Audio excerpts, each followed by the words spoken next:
Olá, gente amiga, gente querida, gente que gosta de profecia. Esse é o vídeo explicativo 2. E o que você achou do vídeo 1? Assistiu inteirinho? Então você está preparado para esse segundo passo? Vamos em frente. Olha, muito bem-vindo à casa dos irmãos Daniel e João. As profecias de Daniel e Apocalipse são como um grande quebra-cabeça. A montagem de um quebra-cabeça convencional começa com a separação das pecinhas da mesma cor e depois a gente procura as peças que fazem a lateral do quadro, por exemplo.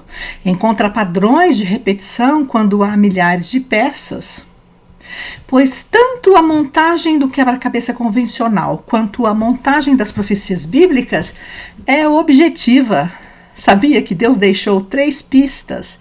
São peças-chave para podermos iniciar a interpretação em Daniel e no Apocalipse. Aqui em Daniel, as 3 pistas são 3 reinos. Daniel disse para Nabucodonosor: "Tu és a cabeça de ouro." E essa é a primeira pista. Depois de ti se levantará outro reino, inferior ao teu, e um terceiro reino de bronze. Essa informação indica que a leitura deve ir de cima para baixo, na vertical. Vamos marcar as 2 outras pistas.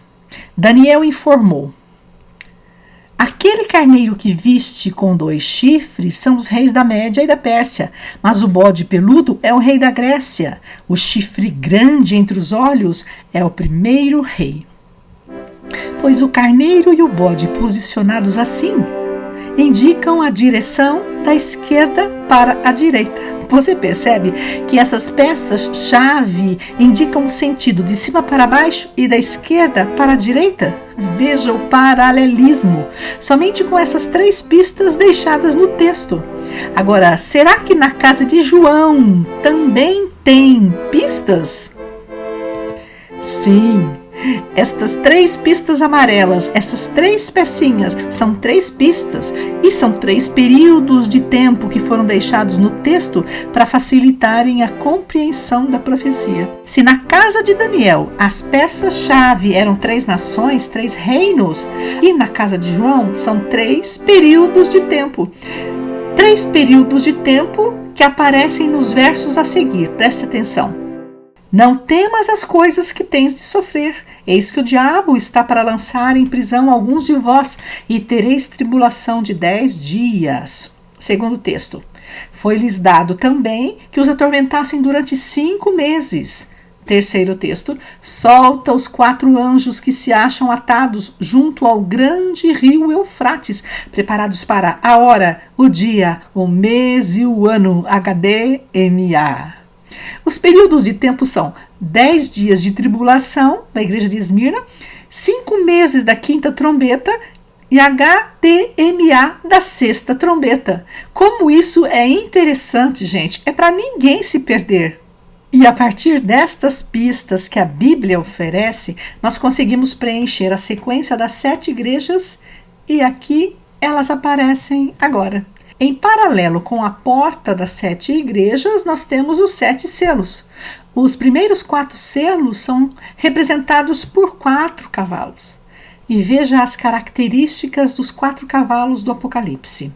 A igreja de Éfeso, do 1º século, é a igreja do cavalo branco, cujo cavaleiro tem um arco e uma coroa, porque é vencedor. Claro que se trata de Jesus Cristo. Observe como a repetição que acontecia nas colunas da casa de Daniel acontecem aqui também na casa de João. Veja o cavalo vermelho, cujo cavaleiro carrega uma espada nas mãos, pois a Bíblia diz que na igreja de Esmirna haveria perseguição de 10 dias, que são 10 anos. O decreto foi do imperador Diocleciano, que veio para tirar a paz da terra. A balança na mão do cavaleiro do cavalo preto indica o comércio feito com o evangelho na venda de indulgências. O cavalo amarelo indica exatamente a condição da igreja cristã nesse 4º período da história, quando o cristianismo se institucionalizou e absorveu o paganismo. Morte e morte. Que tragédia! Veja os mártires que viveram lá no tempo do chifre pequeno. Eles perguntam: até quando não seremos vingados? E Deus responde que os sinais do céu no tempo do fim e no fim das 2.300 tardes e manhãs marcariam sim o tempo da vingança. E estamos aguardando a volta de Jesus, quando começaremos aquela viagem de uma semana para o Mar de Vidro com Jesus. Olha só as sequências e os paralelos, gente. E chegamos naquela porta trabalhosa. A porta das 7 trombetas é trabalhosa. Será que os cristãos vivendo aqui no primeiro século, veja a setinha, primeiro século, do povo de João, sofreu alguma trombeta, algum juízo? Claro que sim. No ano 70 do primeiro século, a história nos conta que Roma atacou Jerusalém e destruiu a cidade e o templo. E a história conta que depois disso, Roma foi atacada sucessivamente por tribos bárbaras, e que essas tribos bárbaras forçaram o império a transferir a capital de Roma para Constantinopla, no Oriente.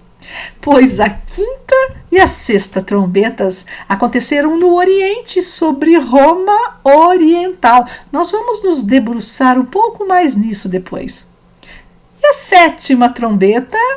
Presta atenção, o que é que a Bíblia nos diz? Veja o que está escrito na Bíblia.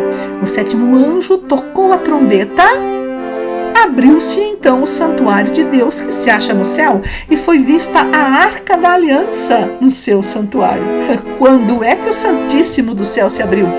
Em 1844. Então a sétima trombeta já está soando, gente, há mais de 150 anos. Você percebe como a montagem das profecias bíblicas é objetiva? É para ninguém se perder. Até aqui estivemos abrindo as portas da casa de Daniel e de João, na vertical. Nós conhecemos todas as sequências de 7 na vertical, certo? Lembra que nós cantamos todas as sequências? Mas precisaremos voltar para 2 portas, porque são 2 portas especialmente trabalhosas. Primeiro, vamos voltar para a porta do Miguel, lá na casa de Daniel. Depois nós voltaremos para a casa das 7 trombetas, lá na casa de João. Fica atento. Primeiro, vamos voltar para a casa de Daniel e abrir de novo a porta do Miguel. Veja Daniel 11 e 12. Acompanhe a seta. Está vendo a setinha? Ficou faltando a gente mencionar uma conversa que Daniel estava tendo com seres celestiais, possivelmente com anjos. Talvez Jesus junto. É uma conversa importante. Aqui na setinha, veja, acontece um entroncamento entre os 2 capítulos que se juntam e formam um só capítulo. Então, as primeiras palavras do capítulo 12 de Daniel são sobre maravilhas do tempo do fim.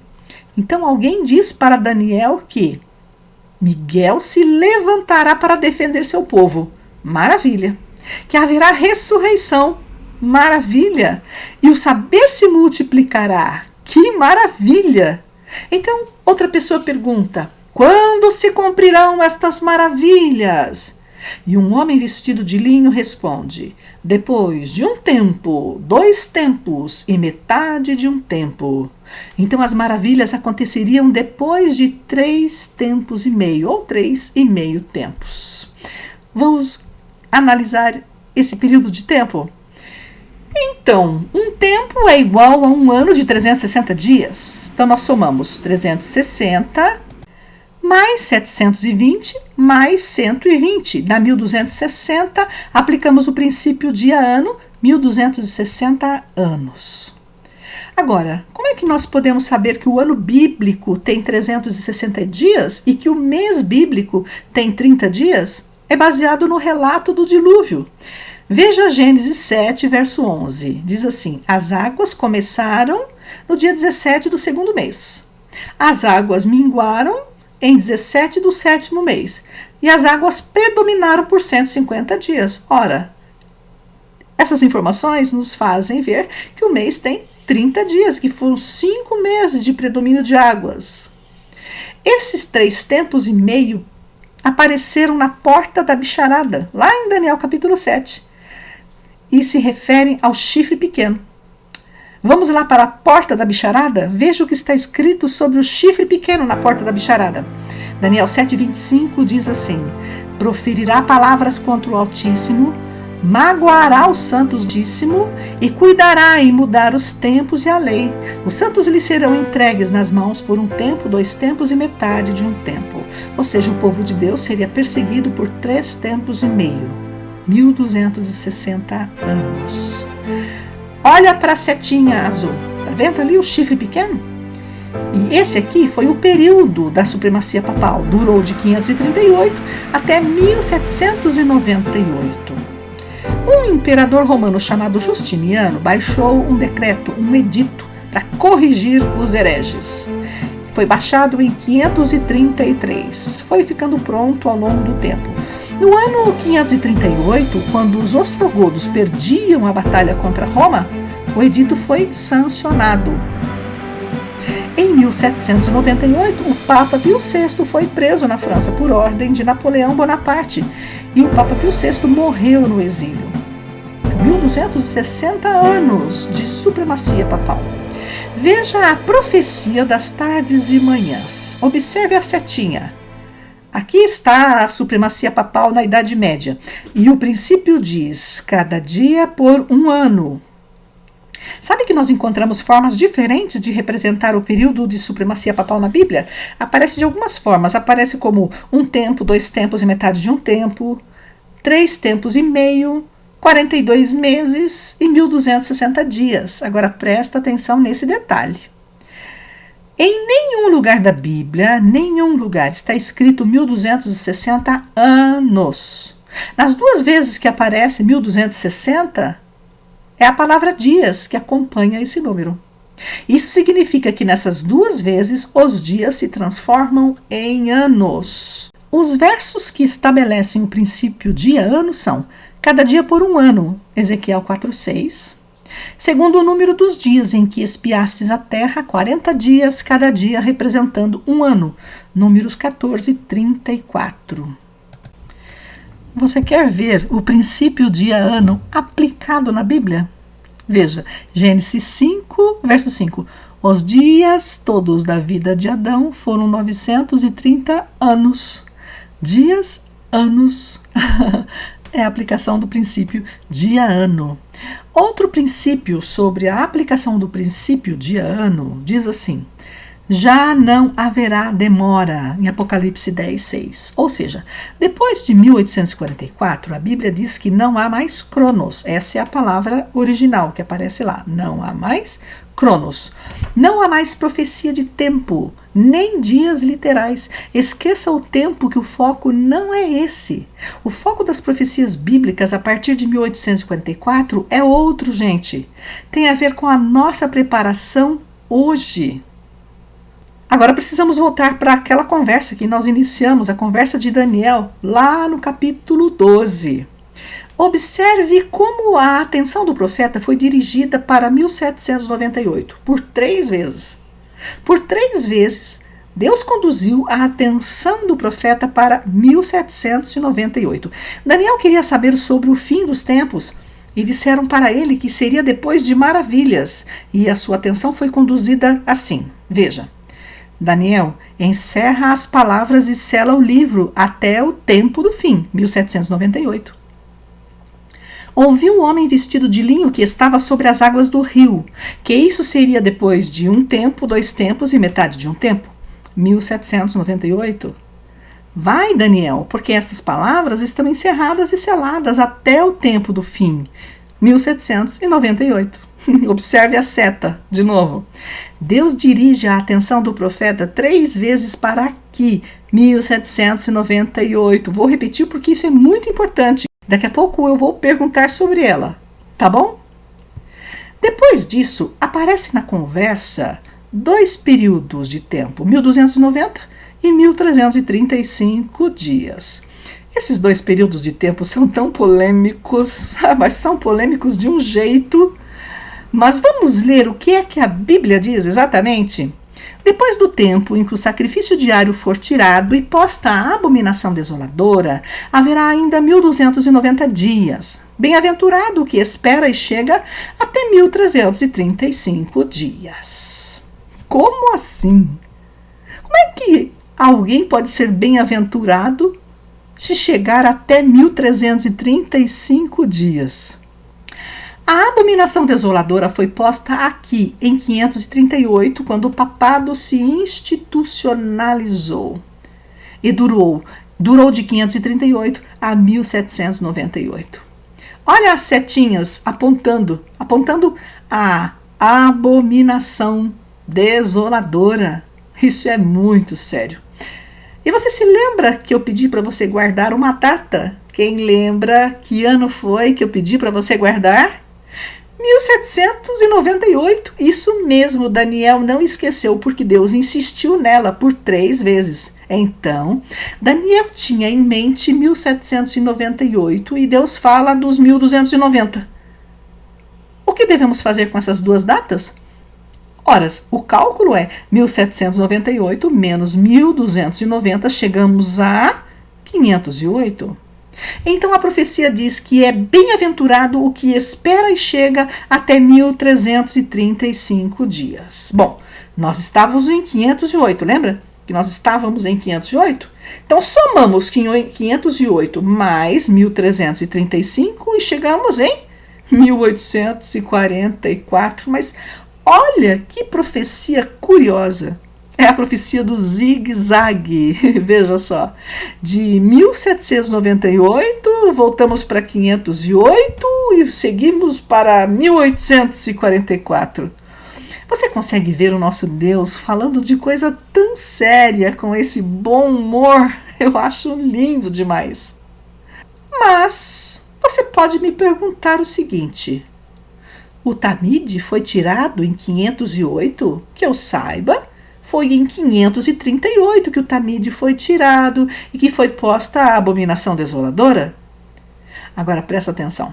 A guerra de Clovis, o rei dos francos, e a vitória final sobre os visigodos arianos em 508 representa um passo extremamente importante no sentido de prover um exército para que a Igreja Romana pudesse finalmente punir aqueles que a Igreja Romana chamava de hereges, entendeu?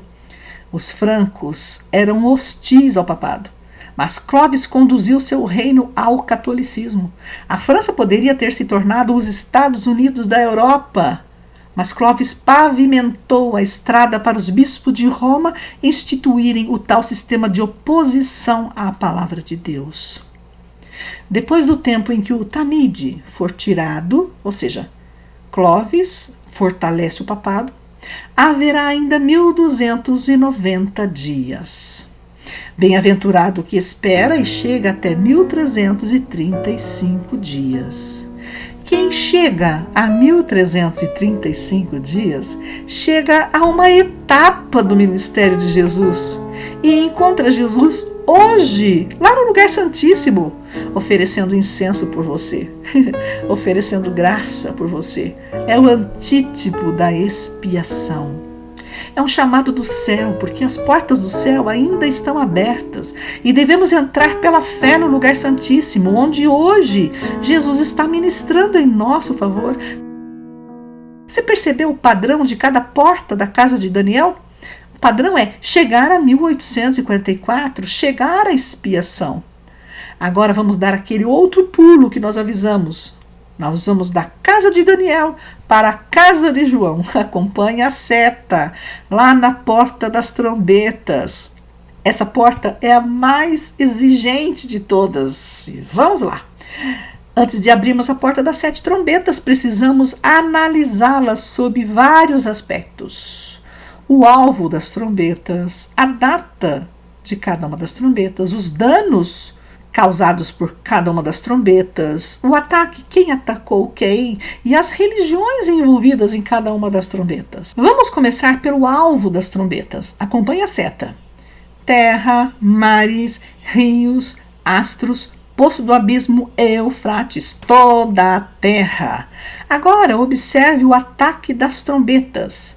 Roma sobre Jerusalém, bárbaros sobre Roma, otomanos sobre Roma, e na 7ª trombeta, que ainda está soando, o ataque será de Cristo sobre a terra. Não acha interessante? E agora os danos causados pelas trombetas. 1/3 da terra sofre, 1/3 dos mares, 1/3 dos rios, 1/3 dos astros. Nenhum dano acontece aos que sofrem a 5ª trombeta. 1/3 dos homens e todo o cristianismo sofre sobre a 7ª trombeta. Veja a seta na 5ª trombeta. Vamos falar mais sobre isso. A Bíblia diz que os que tinham o selo de Deus na fronte não sofreram nenhum dano sob o ataque otomano. Olha, o selo de Deus é o sábado. Quando os soldados muçulmanos encontravam os judeus, guardadores do sábado, não faziam mal a eles, porque não havia o antissemitismo de hoje. Eles se respeitavam. Veja como aprendemos com o conteúdo das trombetas. Esse conteúdo nos previne contra erros no futuro.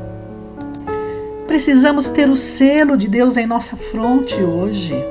A Bíblia diz: vi outro anjo que subia do nascente do sol, tendo o selo do Deus vivo, e clamou em grande voz aos 4 anjos, aqueles aos quais fora dado fazer dano à terra e ao mar, dizendo: não danifiqueis nem a terra, nem o mar, nem as árvores, até selarmos na fronte os servos do nosso Deus. Hoje é tempo de selamento, amigos. Logo Deus vai soltar os ventos das contendas e não haverá mais oportunidades. Observe agora as trombetas soando sobre as grandes religiões: judaísmo, romanismo, islamismo e a nova ordem mundial. Essas grandes religiões deveriam representar o Criador, mas quem é Jesus para o judaísmo? Um impostor? Quem é Jesus no romanismo? É o filho de Maria. E quem é Jesus no islamismo? É um profeta menor. Quem é Jesus na nova ordem mundial? Eu estive no Muro das Lamentações em 2011 e acompanhei as lamentações. Regularmente, judeus se dirigem até esse local e oram para que Deus envie o Messias. Mas ele já veio e está retornando. Judeus precisam conhecer a verdade. Em Lisboa, há uma igreja com um enorme Santo Antônio e muitas noivas vão ali para pedir bênção e casamento. Quantos romanos precisam conhecer a verdade? Uma multidão se reúne regularmente em Meca, na Arábia Saudita, para receber a bênção de Alá. Quantos muçulmanos precisam conhecer a verdade? Uma multidão está se reunindo ao redor da Nom, e aos poucos assimilando sua ética, sua estética, seus padrões, suas normas. Multidões precisam conhecer a verdade. Observe agora as datas das trombetas. Ano 70, 3º século, 5 meses da 5ª trombeta, que vai de 1299 a 1449. HDMA da 6ª trombeta, ou seja, a hora, o dia, o mês e o ano, que foi de 1449 a 1840. A Bíblia diz: o 6º anjo tocou a trombeta e ouvi: solta os 4 anjos que se encontram atados junto ao grande rio Eufrates. Foram então soltos, preparados para a hora, o dia, o mês e o ano, para que matassem a 1/3 parte dos homens. Quanto representa esse período de a hora, o dia, o mês e o ano? 391 anos e 15 dias. Impressionante a importância e a abrangência desse curioso período de tempo profético, HDMA. E você vai entender melhor agora. Presta atenção na história. O sonho otomano era se tornar o maior império da Terra e islamizar o mundo. O sonho começou com Otman em 1292, quando ele se autoproclamou o imperador dos otomanos. E durante o toque da 5ª trombeta, por 150 anos, os otomanos cresceram. Um grupo de pessoas vivendo sob a quinta trombeta, que tinha o selo de Deus na fronte, foi protegido por Deus. E a Bíblia diz: foi-lhes dado não que os matassem, e sim que os atormentassem durante 5 meses. Essa expressão foi-lhes dado porque Deus permitiu. No começo da sexta trombeta, 4 sultanatos são unidades de governo do mundo muçulmano. Esses 4 sultanatos se uniram e fecharam o caminho para as Índias através do Eufrates. Esta era a missão de suas vidas. O fechamento da rota comercial pelo Eufrates foi como cortar a veia aorta do Império Romano do Oriente. E a Bíblia diz: foram então soltos os 4 anjos que se achavam preparados para a hora, o dia, o mês e o ano. Roma precisou buscar novos caminhos para as Índias a fim de manter o seu lucrativo comércio na Europa. Além dos constantes ataques turcos, Roma precisava conter o crescimento da reforma protestante e silenciar os hereges. Conter a reforma era a missão da vida de Carlos V, o imperador do amplo Sacro Império Romano Germânico. Com Roma fragilizada, o exército otomano posicionou-se diante das muralhas de Constantinopla, a capital do império, em 1453. Os otomanos atacaram a cidade como gafanhotos atacam uma plantação verde. A Bíblia diz: o aspecto dos gafanhotos era semelhante a cavalos preparados para a peleja. Catapultas e canhões, artilharia inovadora para a época, atiraram fogo sobre Constantinopla por 53 dias consecutivos. A Bíblia diz: de sua boca saía fogo, fumaça, enxofre. Durante o ataque, usaram 69 canhões, disparando continuamente 10 grandes bolas de pedra em cada canhão. Um exército tão poderoso quanto quase inumerável. E a Bíblia diz: o número dos exércitos da cavalaria era de 20.000 vezes 10 milhares de soldados. 1/3 das pessoas morreram nesse cerco, ou seja, quase metade da população de Constantinopla perdeu a vida. E a Bíblia diz: preparados para a hora, o dia, o mês e o ano, para que matassem a 1/3 dos homens. Na antessala das trombetas, foi oferecido graça e mais graça. Deus não causou essas guerras, mas Deus viu, permitiu e cuidou dos seus filhos. O ataque otomano sobre Roma Oriental enfraqueceu a perseguição agressiva que Roma fazia aos protestantes. E nesse tempo de fôlego, Bíblias foram traduzidas para a língua do povo. Sim, os anjos foram soltos para uma missão de a hora, o dia, o mês e o ano. Não é impressionante esse curioso período de tempo profético? Em 1840, o poder otomano foi esvaziado por uma liga de nações cristãs que chancelou a decisão 15 dias depois. Era o ano de 1840 e a profecia se cumpria com notável exatidão. Que história extraordinária! Vamos analisar o Eufrates. Ele apareceu nas entrelinhas lá em Daniel 5, quando Ciro e Dario desviaram suas águas e entraram com suas tropas na antiga Babilônia. Aqui na sexta trombeta, a rota de comércio até as Índias pelo Eufrates foi fechada pelos otomanos e Roma Oriental enfraqueceu porque perdeu águas. Roma precisa das águas. E o Eufrates vai aparecer de novo na sexta trombeta. O significado do Eufrates em Apocalipse 16 está explicado em Apocalipse 17:15. O rio Eufrates serve de balizador nas profecias. E agora chegou a hora mais esperada. Vamos fazer leitura horizontal e vertical na casa de Daniel. No capítulo 1 de Daniel, era o ano 605 a.C., Nabucodonosor havia levado os jovens hebreus para o cativeiro babilônico e eles recebem autorização para se absterem do banquete do rei, mantendo os hábitos saudáveis de casa, a dieta Zeroim. No capítulo 2, fazendo leitura vertical, abrimos a porta-estátua. Daniel explicou para o rei Nabucodonosor que seu reino de ouro ia passar. Então, no capítulo 3, pouco tempo depois, só para afrontar o Deus de Israel, os jovens amigos de Daniel foram obrigados a se curvarem diante de uma estátua imensa, toda de ouro. E como não obedeceram, foram lançados na fornalha ardente. Mas Jesus, o principal de todos os príncipes, entrou com eles na fornalha ardente. Que máximo essa história! E vem o capítulo 4 e mais um sonho de Nabucodonosor. Este capítulo é especial, foi escrito pelo próprio Nabucodonosor, contando sua conversão, finalmente, ao Deus de Israel.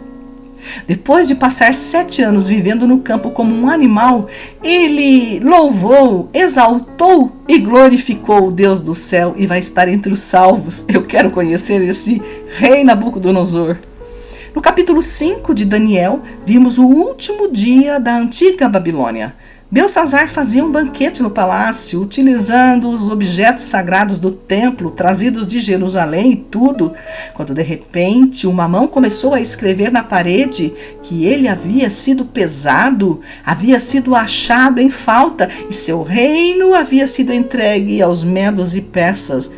Pois naquele exato momento, Ciro e Dario entravam com suas tropas pelo leito esvaziado do rio Eufrates. Olha o Eufrates aí, gente. No capítulo 6, temos aquela incrível história do idoso Daniel passando a noite na cova dos leões, mas Deus fechou a boca dos leões. Jesus, pré-encarnado, foi ali. E leões famintos ofereceram suas jubas para que o idoso profeta descansasse. O capítulo 7, que deveria vir antes do capítulo 6, o capítulo 7 deve ser lido na vertical também. E nos conta aquela impressionante visão que Deus deu a Daniel, a visão da bicharada que saía do mar grande. E o capítulo 8, que também deve ser lido na vertical, é uma porta especial. Nela nós encontramos o santuário.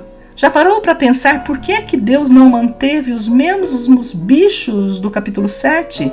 Por que Deus mudou o urso para o carneiro e trocou o leopardo pelo bode? Se simbolizam as mesmas coisas? É que nessa visão do capítulo 8, Deus vai falar sobre a maior profecia de tempo da Bíblia, aquela profecia das tardes e manhãs relacionada ao santuário e à festa religiosa mais importante, a expiação. E o capítulo 9 é a continuação do capítulo 8. No capítulo 9, Deus oferece o ponto de largada das tardes e manhãs. O ponto de largada é a saída da ordem para o povo voltar do cativeiro e restaurar Jerusalém. A ordem foi em 457 a.C. Essa primeira parte da profecia eram umas 70 semanas divididas em 3 partes, em 7 mais 62, e tinha a última semana. A última semana das 70 é chamada de Septuagésima. A semana 70 é a semana mais importante do planeta. No meio dela, o Cordeiro de Deus foi posto na cruz e redimiu o mundo. De 457 a.C., seguimos 2.300 anos para frente e chegamos a 1843. Se somamos o ano zero, que fica ali entre a cruz, chegamos a 1844. E você sabia que tanto aqui em Daniel quanto no Apocalipse existe o bloco do grande conflito? Os dois formados pelos capítulos 10, 11 e 12. No bloco do grande conflito, em Daniel, o príncipe da Pérsia, que é Satanás, aparece tentando impedir os planos de Deus, ao ponto de Miguel, o principal de todos os príncipes, precisar vir socorrer o anjo Gabriel. E o anjo Gabriel disse: o príncipe do reino da Pérsia me resistiu por 21 dias. Jesus precisou vir socorrer Gabriel. Você entende o tamanho desse conflito? E agora vamos falar do bloco do grande conflito lá no Apocalipse. Lá nesse bloco aparece o dragão vermelho, que é Satanás. Aparece com os pés na areia do mar, manipulando as bestas desse mundo. Mas quem abre o bloco do grande conflito é o Criador dos mundos. Jesus Cristo aparece com o pé direito sobre o mar e o pé esquerdo sobre a terra, bradando em grande voz como ruge um leão. mostrando quem é que tem total domínio sobre as coisas. Que grande conflito! E vamos para a sequência de 7 da Porta do Miguel, onde também nós precisamos fazer leitura vertical. E aqui estamos nós, nessa coluna de 7 da Porta do Miguel. Veja a setinha entre o possível fim do norte, de Daniel 11:40, e o fechamento da Porta da Graça, quando Miguel se levantará em breve. Grandes acontecimentos estão logo à nossa frente, amigos. O comandante do exército celestial logo virá em nosso resgate. Bem, abrimos todas as portas na vertical, na casa dos irmãos Daniel e João, e conhecemos tanta coisa, pois chegou a hora da leitura horizontal e vertical na casa de João, a mais esperada. No capítulo 1 do Apocalipse, temos Jesus na ilha de Patmos com João. João vê Jesus no meio de 7 candeeiros, 7 lâmpadas avulsas, indicando seu cuidado com as igrejas. Não é o candelabro do lugar santo. E na ilha de Patmos mesmo, João recebe a visão das 7 igrejas, dos capítulos 2 e 3. Eles devem ser lidos na vertical. Em qual período das 7 igrejas nós estamos? Laodiceia, pois aos crentes vivendo no período de Laodiceia, Jesus deixou um recado para você. Ao vencedor, dar-lhe-ei sentar-se comigo no meu trono, assim como também eu venci e me sentei com meu Pai no seu trono. Em seguida, João olha para o céu, porque João estava em Patmos, e vê uma porta aberta no céu, como também a primeira voz que ouvia falar comigo, dizendo: sobe para aqui e te mostrarei o que deve acontecer depois destas coisas. O que João vê depois da visão das 7 igrejas? João vê aquela sala dos capítulos 4 e 5, pois nos capítulos 4 e 5, João vê Jesus assentando-se no trono com seu Pai. Veja os elos de um capítulo para o outro, deixando tudo amarradinho. E João vê uma celebração no santuário celestial, cheia de música angelical. Observe nos capítulos 4 e 5 as várias músicas cantadas nessa celebração. Não está escrito que o livro ou os livros foram abertos nessa celebração diante do trono de Deus, mas foram abertos os selos. E o capítulo 6, que também deve ser lido na vertical, os selos são abertos enquanto a história se desenrola ao som da marcha dos cavaleiros do Apocalipse. Onde estamos vivendo nessa sequência de 7 selos? Já passou o período do cavalo branco, do cavalo vermelho, sim, do cavalo preto, do cavalo amarelo. Já passou o tempo dos mártires. Já tivemos os sinais no sol, na lua e nas estrelas? Estes aqui do 6º selo, sim. É verdade que o profeta Joel nos informa que haverá novos sinais, mas esses sinais do 6º selo já aconteceram. E já aconteceu o silêncio no céu de quase meia hora na volta de Jesus? Não. Então nós estamos aqui, veja a setinha, entre o 6º e o 7º selo. E tem uma pergunta interessante aqui. Leia Apocalipse 6:17. Alguém pergunta: quem poderá suster-se? Quem poderá ficar de pé enquanto a terra se enrola como um pergaminho diante da aproximação do Rei do Céu? E aqui está a resposta no capítulo 7. Os 144.000 poderão se manter de pé. A Bíblia diz que eles lavaram suas vestiduras e as alvejaram no sangue do Cordeiro. Esse grupo 144 me inspira, gente. E chegou o capítulo 8 das famosas trombetas do Apocalipse. Lembra que eu falei que a porta das trombetas é trabalhosa? Olha, o conteúdo das trombetas tem 2 partes. Em Apocalipse 8, 2, 5 está a primeira parte, que a gente chama de antessala das trombetas. Ali acontece a oferta de incenso, acontece diante do altar de ouro. O altar de ouro fica no lugar santo e é uma cena de graça no santuário, porque sempre antes do juízo, Deus oferece muita graça. Mas no verso 5, acontece algo inusitado. Dá uma olhada em Apocalipse 8, verso 5. O sacerdote enche o incensário de incenso e lança fogo à terra. Isso agora é juízo. E as trombetas foram exatamente juízos sobre grandes religiões na terra. Em seguida, nós temos a sequência de 7 das trombetas, que também deve ser lida em sequência de 7 na vertical. E onde nós estamos? Em que período vivemos em relação a esta coluna de 7? Aqui, na 7ª trombeta, que já começou a soar em 1844, que vê uma religião planetária sendo construída com o objetivo claro de destruir o cristianismo.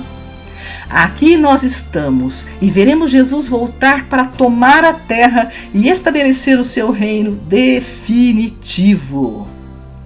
Terra, mares, rios, astros, poço do abismo, Eufrates e toda a terra.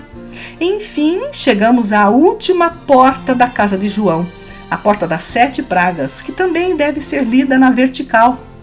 Terra, mares, rios, sol como fogo, trono da besta, Eufrates, ar. Percebeu como essas duas colunas são parecidas? Até parecem falar sobre a mesma coisa. Muito parecidas mesmo, não é?